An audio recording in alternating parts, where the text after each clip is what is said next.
আসমাদি যে প্রতারণা করে চলে গেছে, একদিন এই টিএমসি পার্টি থেকে ওনাকে ঘৃণা করবে। যদি সারা পৃথিবী নওশাদ সিদ্দিকীর বিপক্ষে যায়, আমি নওশাদ সিদ্দিকীর পক্ষে থাকবো। ভোটের পরে আমরা দেখলাম যে আসমা তিনি পঞ্চায়েতে একটা ভালো কল করেছেন, কিন্তু লোকসভার আগে তিনি লোকসভার পরেই দল ত্যাগ করে টিএমসিতে গেলেন। কী বলবেন? দেখুন, আমাদের লড়াইটা তো সমাজ পরিবর্তনের লড়াই। আমাদের দলের নীতিটা সম্পূর্ণই আলাদা। কারণ এই দলে যদি কেউ মনে করে আমি ফ্ল্যাট তৈরি করব, কেউ যদি মনে করে যে আমি টাকা পয়সা ইনকাম করব, এটা কিন্তু হবে না। কারণ আমাদের এখানে ইনকাম করার জন্য না, এটা সমাজ পরিবর্তনের লড়াই। তাই এই লড়াইতে টিকে থাকা খুব ডিফিকাল্ট আমি মনে করি। আসমা কেন চলে গেছে, কিসের জন্য চলে গেছে, এখনও তো সবটা স্পষ্ট হয়নি, পরে পরে হবে। হয়তো এই দলে সেইভাবে ইনকাম হচ্ছে না, হয়তো তার জন্য চলে গেছে।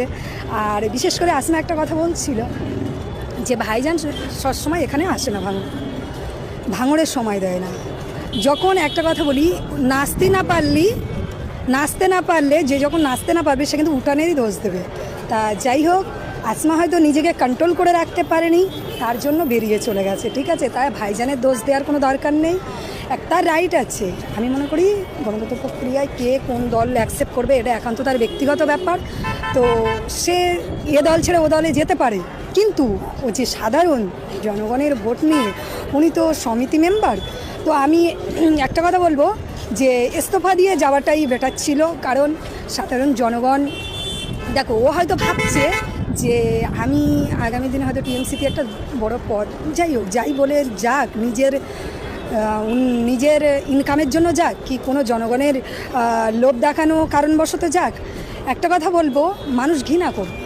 কেন করবে? এই কারণে বলছি, জনগণ কিন্তু ওনাকে বিশ্বাস করে ভোট দিয়েছিল, ওনাকে দেখে ভোট দেয়নি, দলকে দেখে ভোট দিয়েছিল। তা দলকে তো আর ভোট দেওয়া যায় না, তার জন্য একজন কাউকে দাঁড় করাতে হয়।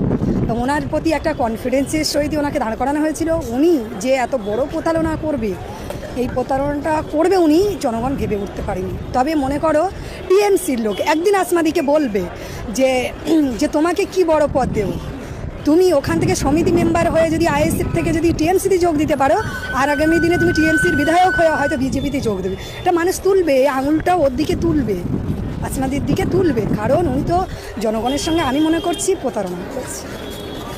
এই যে দল পরিবর্তন, মানুষের বিশ্বাস নিয়েছে, এটা কীভাবে দেখছেন আপনারা?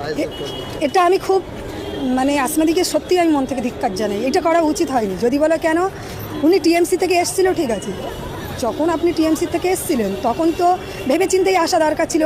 মানুষের ইমোশনালে খেলার কোনো দরকার ছিল না। কারণ এই সাধারণ জনগণ, এদের কিছু হবে না, এদের কিন্তু সম্মান আছে। কারণ এরা ভাইজানকে ভালোবেসে ভোট দিয়েছে, আগামী দিনেও ভাইজানের পাশে থাকবে। কিন্তু আসমাদি যে প্রতারণা করে চলে গেছে, একদিন এই টিএমসি পার্টি থেকে ওনাকে ঘৃণা করবে। যে আপনি যদি আইএসএফের সমিতি মেম্বার হয়ে যদি চলে আসতে পারেন, তাহলে টিএমসির মেম্বার হয়ে আপনি বিজেপিতে যোগ দেবেন না, তার কী গ্যারান্টি আছে? এই কটু কথাটা শুনতে হবে। এই যে ভাঙড়ের তাজা 9টি প্রাণ গেল, তারপরেও যেটা চলে গেল, তাদের কি বলবে? তাদের পরিবারকে দেখুন, একটা কথা বলি, মানুষ এটা আসমাদিকে ভাবা উচিত ছিল যে এই ভাঙড়ের মাটিতে লড়াই করতে গিয়ে কত সাধারণ মানুষের প্রাণ গেল, আর তারা অনেক ভালো, তাদের পরিবারগুলো কি মনে করবে এখন। কিন্তু এই আসমাদির দরকার ছিল যে তাদের পাশে থাকা। আচ্ছা, আমি এটা ভেবে নিলাম, আসমাদি বলছে যে আমি কাজ করতে পারছি না, কাজ না করতে পারে তুমি বসে থাকতে পারতে, তাই বলে তুমি এই সাধারণ জনগণের নিয়ে খেলা করবে, ইমোশনাল নিয়ে খেলা করবে, এটা তো উচিত নয়। কারণ এটা করা উচিত নয়। সাধারণ মানুষ একটা বিশ্বাস নিয়ে খেললে এর যোগ্য জবাব আগামী দিনে সাধারণ মানুষ দেবে।